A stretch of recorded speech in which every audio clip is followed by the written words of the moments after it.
All right. Hello, everybody. My name is Avi Gopal. I'm the CTO here at Metabob, and we are a startup that uses AI to help cut debugging time in half. So to give you just a quick overview about who we are, we're basically a very recently funded startup.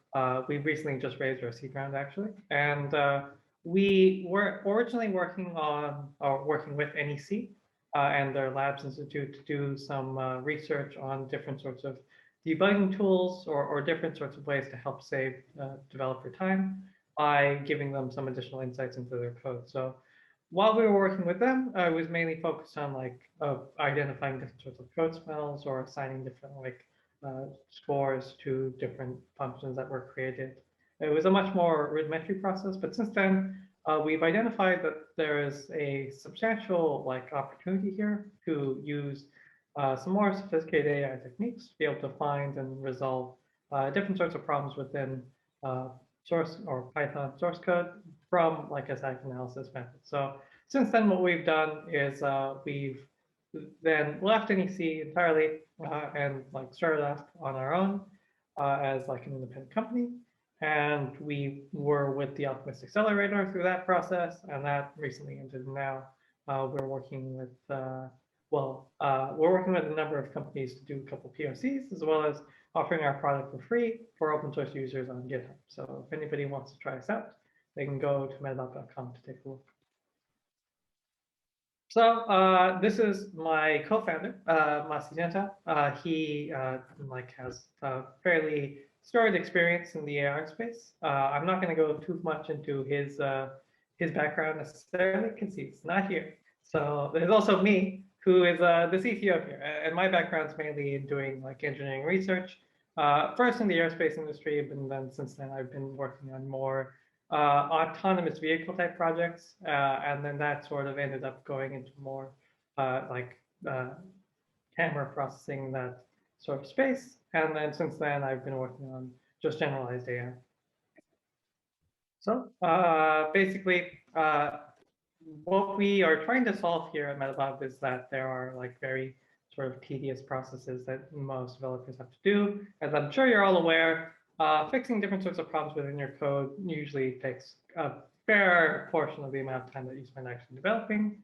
And we want to sort of help cut down on this. And the types of problems that we're solving are not necessarily the ones that are very easy to fix, like your general syntax errors or the like, but really more of the insidious ones that after you are running your program for a while, or you're using a certain script to do some automation, you notice that, oh, well, why is it crashing here on these on certain operations on certain days? Or why are certain inputs giving it non-standard outputs, but only sometimes? And those are the kinds of issues that we want to find and point out. And the way we do this is essentially we help you identify these problems by looking them up in other from a large data set that we've been gathering, as well as from other users that are using our tool. We can learn dynamically or learn implicitly these problems from these high quality open source repositories and different company practices and the like, and basically learn what the most appropriate way to do a certain type of operation is, and then be able to point out any potential areas within your code base that meet the standards that would require a certain type of code change, and then produce a very simple natural language explanation about what to do in that case. And potentially, we're actually working on a methodology now to recommend different sorts of bug fixes at the moment. So basically, in comparison to most standard tools that you may be using already, or other things that you've been may have set up for your own use case. So a lot of people will have several linters running alongside of their application. They'll just go through and identify basically different sorts of standard patterns or standard issues that may come up. And they're normally integrated within the IDE, and you'll be able to find certain syntax errors before they impact you, or other sorts of spacing or style issues or unused variables or things like that. Whereas it's not as effective to find some of these more complex problems, and that's basically what we are doing. So because our data set is from open source repositories, and actually primarily it's from pull requests in open source repositories, we can basically identify essentially the things that these linterers wouldn't have caught, because in most of these open source repositories, there's a quite robust process to do a lot of pre-commit and post-commit checking against the static analysis tools already. And what we can do is, because all of the bugs that are being fixed are ones that do not necessarily qualify as something that is part of that can be easily found by a rule-based system, we can sort of learn like these more complex patterns or architectural problems that may arise. Right now, it's heavily focused in the machine learning data science space. So primarily it's things that are from misuse of modules, in particular things like NumPy and scikit. When you are implementing certain types of processes, there's like different sorts of performance and like time inefficient ways of doing things, as well as things that are more prone to causing unexpected operations to happen to your data, which can cause different sorts of errors down the line that you may not be aware of, but depending on your use case, can be very significant. So basically what we're doing is we're combining these three sort of main boxes in order to help identify and rectify these issues. So starting in at the beginning of our own data pipeline, and this is where the more technical portion of the talk sort of begins. We're building in like quite a lot of information from these open source repositories, and this is done mainly through data gathering of from these repositories, collecting it up and then storing it into like a centralized database. But actually what we're doing in terms of getting the actual labels for our AI technique is we're using an NLP-based topic modeling system to essentially classify different sorts of code changes based off of their surrounding documentation. So if you are aware of how pull requests or merge requests work on GitHub or GitLab, basically what they are different sorts of code changes that a contributor would have like suggested for a project. Some of these are like new features, but some of these are like very significant bug fixes. So first off, we need to actually clean up our own data set with this because we're just getting all of them. And in order to do this, like there's really only two methods. You either go through by hand or you come up with some automated way to segment this input data by their underlying criteria, and then use that to filter out essentially which ones are useful and which ones are useless. And to do this, we've implemented this topic modeling system.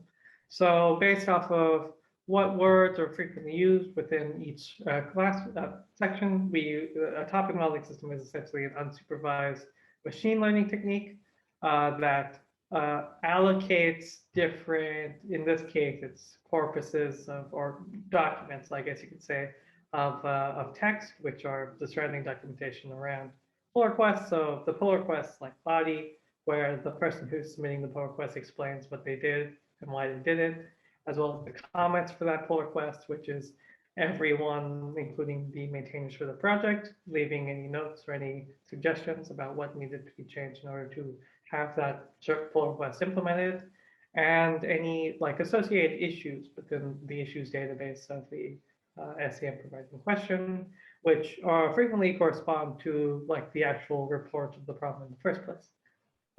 Then we take this information, compile it down to essentially a single document, and then using this, we can interpret based off the language that they're using and which words that they are saying and how they're saying them, whether or not they're talking about necessarily making a new feature or like an improvement to the overall system, or if they're talking about like fixing a certain problem, or if it's a security issue that they're resolving, or if it's just something like, oh, I changed the documentation to be updated for the latest version, or something trivial like that. So we need to clean up the data and only keep the stuff that are particularly relevant for our use case.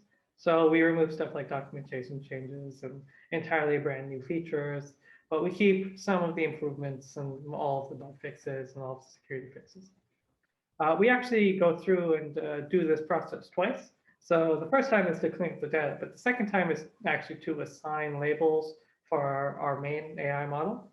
And For that, we need to basically come up with an underlying reason why that code change was made, and like categorize each type of bug fix, both by like cause and symptom, and how that bug fix has impacted their code base. And we wanted to be able to do this exclusively with our topic modeling system, but turns out it's actually very complicated to segment things out by just the language around it. So what we're doing, or have been doing for the past couple months, is basically we've been using a human in the loop system essentially to help both train our topic modeling system to better segment out individual candidates, as well as train our overall AI model, the actual bug detection model, to be able to go through and identify different sorts of problems on a more generalized basis.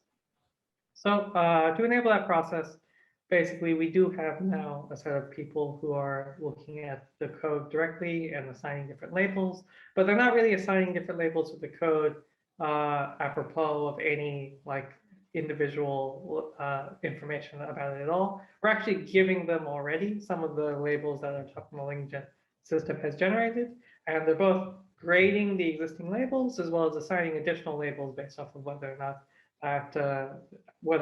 that bug was resolved for certain reasons. And based off of those criteria, we can basically both help improve our existing model by cleaning it of some of the topics that are more relevant, as well as honing in directly on specifically which components of the language are most relevant to identifying whether or not something is or is not a certain kind of problem.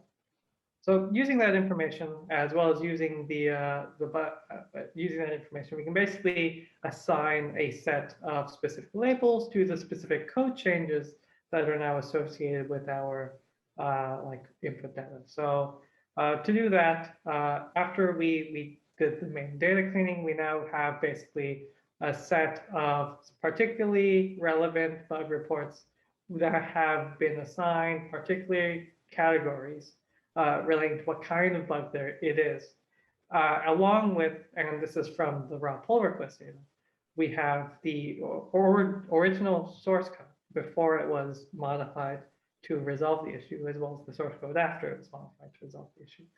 And this is kind of where the main component of it takes place. So what our methodology allows us to do essentially is that now that we have this data of like labeled changes and underlying reasons why those changes needed to be made, we can now try and predict from the original source code which areas of the source code needed to be changed, and then specify what kind of change would need to be made to that code. And there's a lot of like nuances here, but to give the broad strokes of it, essentially what we're doing is we're decomposing the code into a very particular structure to take into account a lot of the additional context, as well as the actual structural components of the code itself.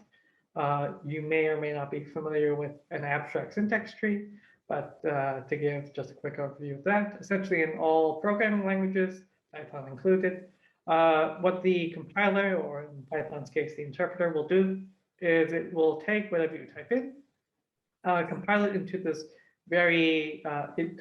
this abstract syntax tree, which is just a tree of all the syntactic components as well as what they do. And then in order to evaluate the code, it will just do like essentially a depth first search on this tree to figure out what the next operation needs to be done within the execution of the code, do that operation, and then do the parent operation, and then all the other children, and so on and so forth, for the entire program. And that's basically how the interpreter executes a Python file.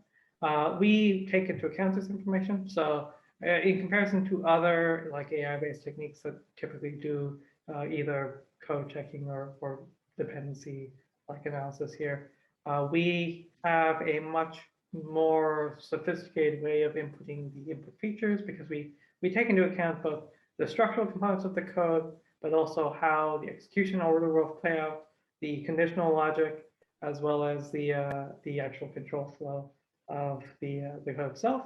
along with also the semantic information from whatever you name your variables to, or how things are structured, or the inline documentation. So we take into account different aspects of all of these things, create our input feature set, and then what we're doing is basically trying to match different areas within the code base and predict whether or not those areas will be changed.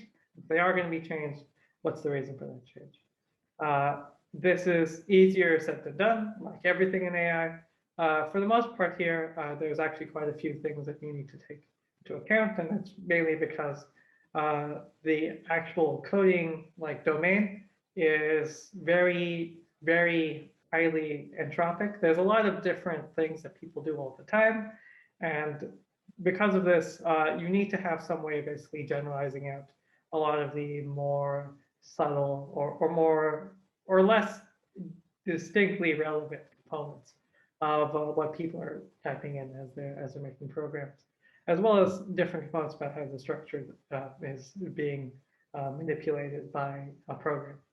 So in order to help abstract this a little bit, we actually do a couple of transformations to the code base itself.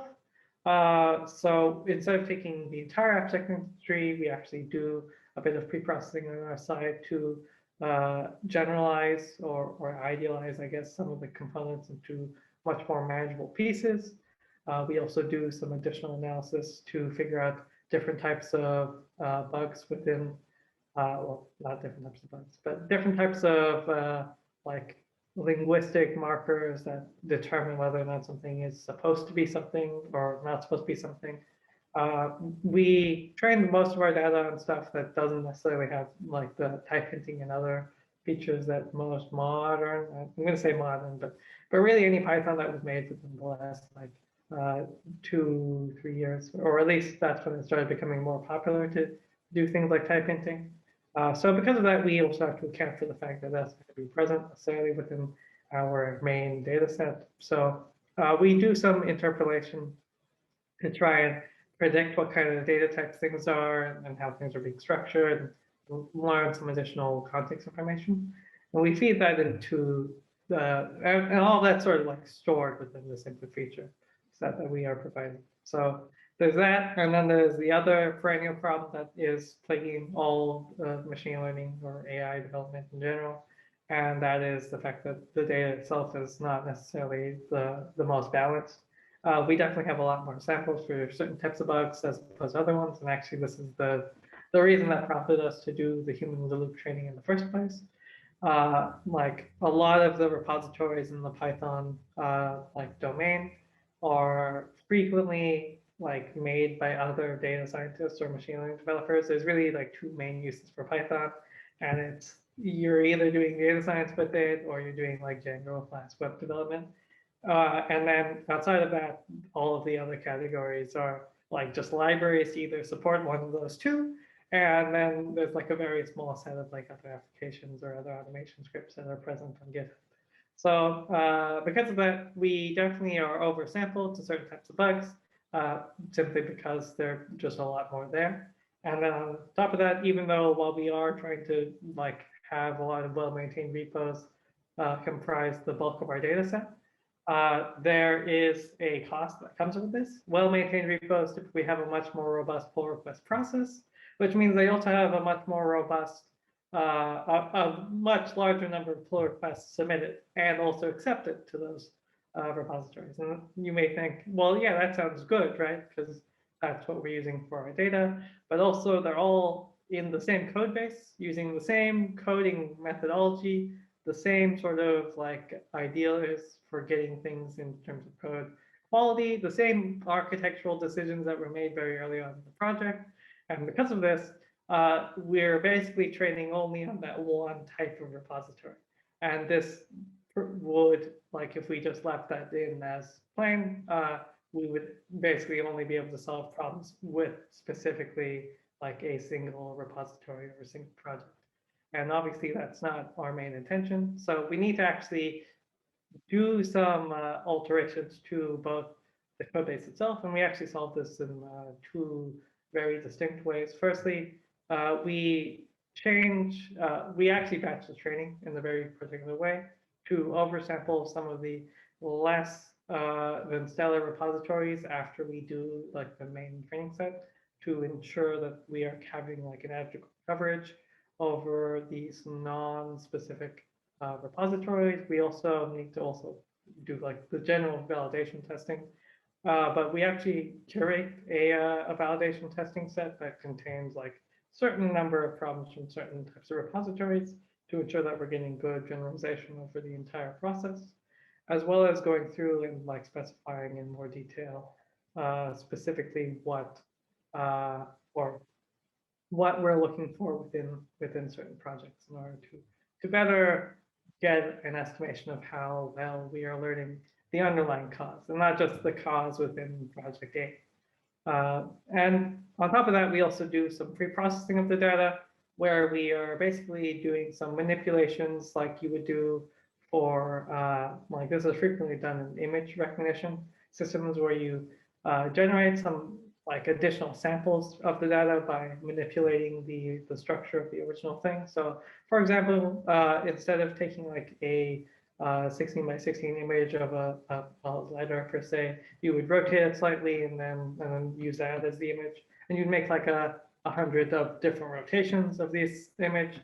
We can do a similar technique because we are including a lot of context information about how a problem is being used or stored within the broader context of a project. And we can like move things around slightly and also manipulate how things are structured by doing some non-destructive transformations to how the code is architected. And this would be something like, for example, instead of doing like a for loop, we do like a list comprehension, but the same operation will be done. And because we can sort of ensure that the interpreter will see this as essentially the same sequence of operations, what we can do is like add in different versions of different algorithms to different versions of different models and use that as more input data. So this helps us separate out some of the different categories or different, or better generalize so that we're not locked into one type of project. The next bit here is essentially our like bug explanation system. So basically, now that we have sort of outlined our technique to identify like different sorts of problems within the code using our bug detection model, our next step here is essentially to like create valid explanations for these types of bugs. Because obviously just saying, oh yeah, this is a category 16 type bug, and you are not going to necessarily be helped out with that because there's really nothing that it's a very vague statement. And what we kind of wanted to do is make it so it's very easy to understand like what kind of problems you're encountering and how to resolve those. And the way we do that actually is we are using like a different AI technique as well. So you could say our entire system is an ensemble AI model. We're using multiple different techniques at multiple different stages to achieve different components of our goal. And because of this, we're able to like grow the capabilities of our system to be able to accomplish the tasks that we have in mind. So we use like more generalized machine learning technique in the topic modeling system to get the input data and clean it up and parse all that. Then we use this this bug detection AI model that we've been developing to do a lot of the actual nitty-gritty of identifying where bugs exist in code. And now we need to also create usable explanations so that when people are seeing the outputs that we're producing, that they are relevant and realistic to solve. And to do that, we've essentially done two things. The main thing is we are taking advantage of the fact that we've already classified every type of bug that we are going to be able to detect into a set of categories. But those categories are from the topic modeling system. We can actually extract from the topic modeling system which words are the ones that are most relevant to identify that kind of category.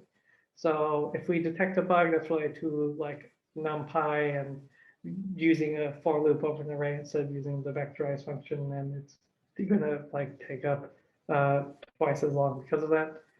We can basically have those keywords like NumPy, vectorize, iteration, or time be the main topic words that we've identified for that kind of bug.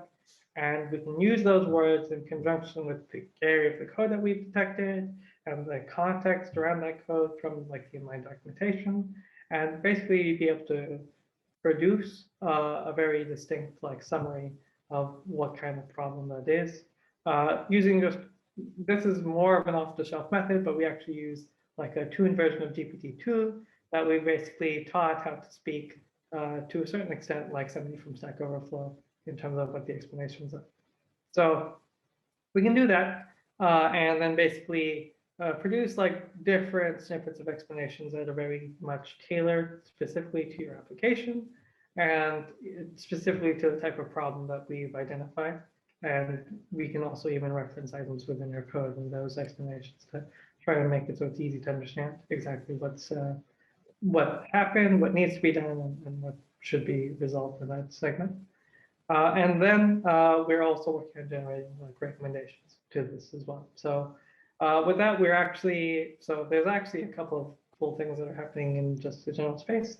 OpenAI has released not a code recommendation model, but something that will like do auto-completion. So you may be familiar with a tool like Kite, where you can like type in some portion of the statement, and then Kite will finish the rest of it based off of like some AI technique. Basically, we have access to this as a potential method, but we're also working in-house and have been working in-house on our own technique to generate code recommendations that are syntactically complete, that can be able to go through and basically provide direct code replacements based off of what our understanding of the code changes that need to be made was from the pull request information that we had. So we can basically go through and then also solve the problems to some extent based off of I guess the complexity of the problem, and also like how often it occurs within the same code base. So using all these techniques in general or combined, we can sort of achieve the main business goal here in terms of first collecting the necessary data, performing all the actual like code general parsing of that input data, learning what kinds of bugs there are, and then like creating valid explanations and recommendations for them.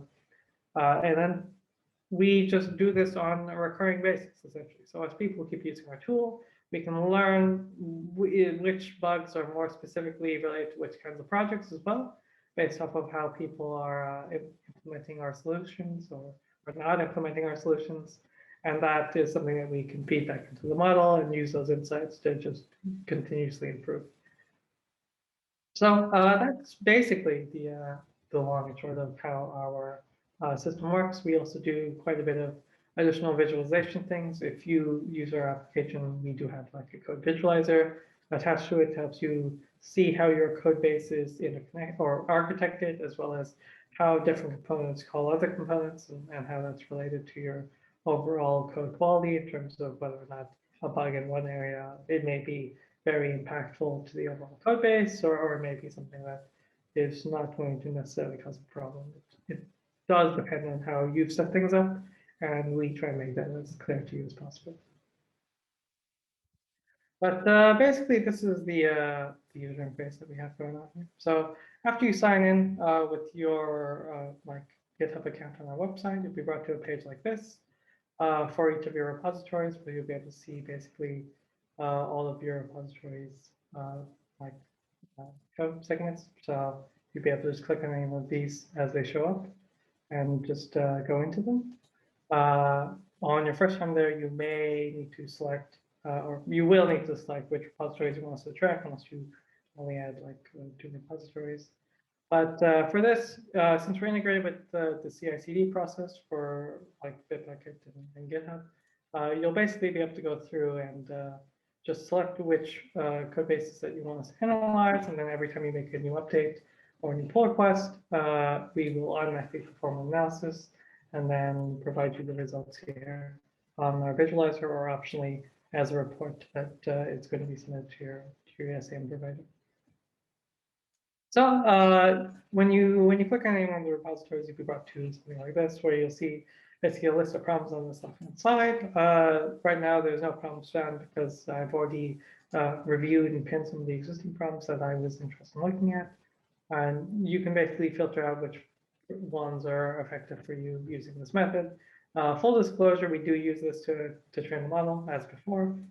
So based off what the feedback is in terms of which one of these have been identified, we provide some additional information. So that can be done from this right-hand panel here, where you can just click pinned or hide. In addition to that, you can also click on any of these problems, and then you'll be taken directly to where it is in the code, and you'll be able to see by clicking on any of these items. And more in-depth explanation about what the problem is about, and in some cases we can provide the explanation. Right now, it is a very limited case in terms of which ones we are confident enough to provide explanations for, but for the most part, they're mostly typing issues. Or I don't mean directly typing issues, but issues that arise from not properly validating input data or not properly handling different formats or things like that, more so than any specific sorts of issues related to just having certain type names or something like that. So in this case, it's a NumPy data type error that we've sort of identified within this code base. To give you a brief overview about what this one does, it's just a previously working version of a large database that helps you it basically what it does is it does fuzzy matching in large data sets, so you can decrease the amount of time you spend collecting different data items. For this particular component of this, basically what it's doing is it's deserializing some input data. This is from either a file or a different source that's being fed into this system to be inserted to the database. And what they're doing in here is that they haven't properly accounted for the fact that what they're going to be reading in is specifically going to be a byte stream. So it's going to be an array of bytes, essentially. And because of that, they are not explicitly ensuring that this buffer that's being read in is packaged in the correct way for this NumPy array. And then when they run this NumPy array through a specific process to regularize it, and then basically then do a certain hashing algorithm to figure out where it is going to be located within the data set.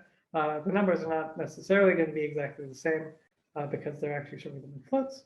And because of this, they could end up with a slightly different location, which will change the hash very significantly, and then you won't be able to find some data that you put in because it's not indexed properly. So we can identify these sorts of problems just out of the general context, as well as be able to point them out here. We also have some more generalized checking as well that just utilizes some security checking tools and other more open source static checking that we've integrated with our platform as well to just round out our base in terms of what we can cover. So outside of this, the rest of it is basically different management tools. You can convert any of the problems that we identify directly into different issues of the code base. Or if you've already had an issue that's been assigned to a certain type of problem that you are interested in looking for a potential fix to, and you see that fix within Metabob, you can just add it to an existing issue here, and it will basically allow you to directly speak or directly contribute to another problem. And we basically include a link to the location of the code base as well as the potential solution if we've generated. You can also go through and see where these issues are located, both within our visualizer here, where we'll show you just a general location of where they're located in terms of the overall architecture of your code base. And with this, essentially what we can do is help you identify which areas of your code base are being actively worked on, or if there are particular, if there's a preponderance of different problems in a certain location, you can sort of realize that that area probably requires a more substantial refactor, simply because we'll find lots of different issues there, and it may require more thought on how you are assigning or assembling a different. So outside of that, it's a very simple product to basically get started with and use.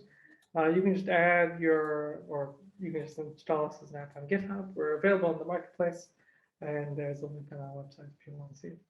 So if there's anything else, if there's any questions, like again, for the time about either the product or what we recommend, or how the system works in general, or just a Python question in general, I'm more than happy to answer. Great, thank you, Avi, so much. I can get us started off with a couple of questions, and I will keep an eye on the chat as well. So Metabob currently only supports Python. Is there a reason why you started with Python first, be it either on the back end, machine learning focus, but why Python as a starting target language? Yeah, so the main reason was specifically because we wanted to sort of target specifically the machine learning data science communities more directly. This is because while we were working with NEC, essentially we were doing a lot of research into how we could assist developers. And essentially what we learned is that most types of software engineers have a very particular workflow and how they set things up. But the most ad hoc approach was being done in Python among data scientists, mainly because they're not necessarily all software engineers, and therefore are more prone to both making certain types of mistakes, as well as facilitating a need for a tool like ours to help them quickly get up to speed and be able to produce both the high quality code that's kind of required for production level or production ready applications, as well as to help make their whole internal processes a lot easier on them and help them save time, debugging code and actually working on building new models or pursuing new techniques, etc.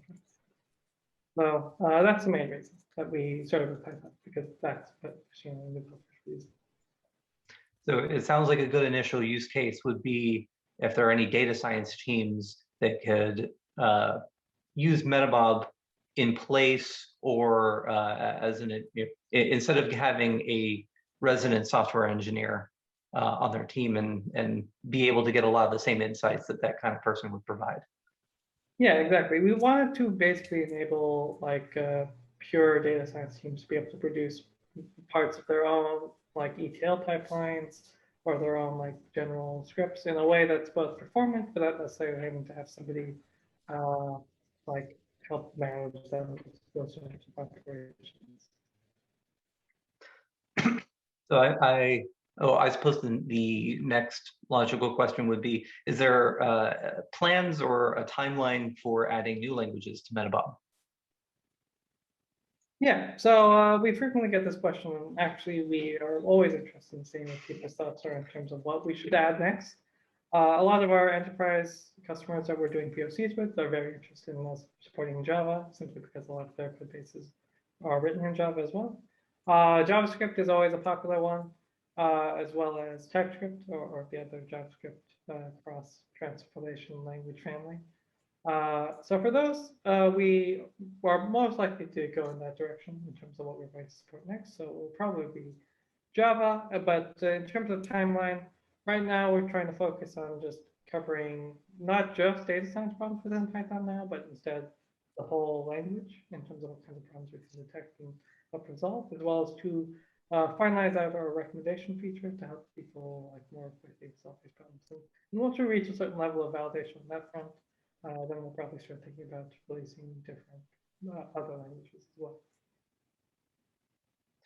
You mentioned Kite AI, and they are more known for being in the, rather than a post-commit workflow, they're part of the active development workflow, along with other tools like Pylance as part of VS Code, and even to maybe even a crazier extent, GitHub Copilot, as these helpers that use IntelliSense in your code editor. What made you guys decide that Metabob would either be best to start or would be more fully fleshed out as a post-commit product, and if there are or were any plans to have it be more real-time? Yeah, so the main reason why we wanted to be in this stage is, I guess there's two main reasons. Firstly, integrating something with an IDE is something that takes a lot of additional development time from our very small team that was mainly just me and Masi for a couple of months. So that does require a lot of effort to sort of go through and set things up in a way that's going to be very usable for a particular person. And then we probably also want to support like PyCharm in addition to VS Code, and maybe add in more or Sublime Text or something like that. So because there's quite a few IDs in the market and there's quite a few different ways of implementing them, that would take a lot of additional dev time that we kind of need to focus on building up the model. And secondly, which is, I guess, probably the more selfish one, is that we did want to get some feedback on how our model was performing in the wild. And the more appropriate way to do that in terms of integrating with an ID, at least the one that I would say is our potential means of supporting IDE or local development using Metabob, is to issue like a smaller version of our model out to each individual user, and then they would just use that locally and be able to get the insights without having to upload their code to our servers and be able to do that. And the way we run the analysis is actually, since we do parse the code base into this particular structure, as I was mentioning earlier, that does take into account a lot of the extra components from other places in your code base. So you will basically need to see your entire code base every time you want to make any like updates or see any inferences. And right now, the way with that in terms of like keeping track of IP security and making sure that we're not going to like leak your code or store it for an extended period of time, we actually try and delete that as soon as possible. So to ease us on the additional security burden, as well as not to have to deal with having to like maintain and keep track of everyone's code bases, what we're doing is we're offloading all that to GitHub or Bitbucket to just manage that. We get the code base as necessary, run the analysis on it, and then after we're done, we get rid of it. So the part that's selfish about that is that we also want to collect some information about which ones of our insights are taking into account. And to do that, it's more easily done if we have control over the model when we're running the analysis. So we can collect, oh, so we flagged these bugs in these locations last time it was run, and now we are not flagging those bugs in these locations, and the code was changed in those locations. So they must have resolved the type of problem, right? And we can keep track of like, oh, this is now a new item that we need to run the analysis on, or this is a new like sample of a certain type of solution, and use that information to try and identify whether or not we're accurately detecting bugs or not. So we wouldn't be able to do that if we were going to do it in the appropriate way, at least in my opinion, for releasing an AI model to do inferences locally, which is to release the model itself in some form and just have them run it on the machine. Great. My last question then, since Metabob is a post-commit tool, are there any plans to make Metabob available via pipelines like either Bitbucket pipelines or GitHub Actions to automate some of those processes or notifications?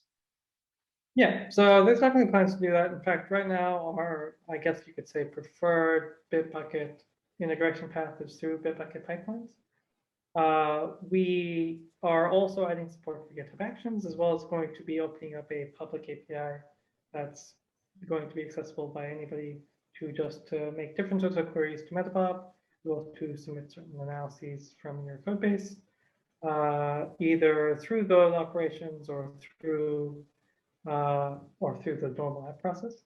And that should be out, or something that should be available for all users by the end of October. All right, I have no more questions, and I still haven't seen any more pop up in the chat. I'll leave it open to Anyone else that wants to chime up?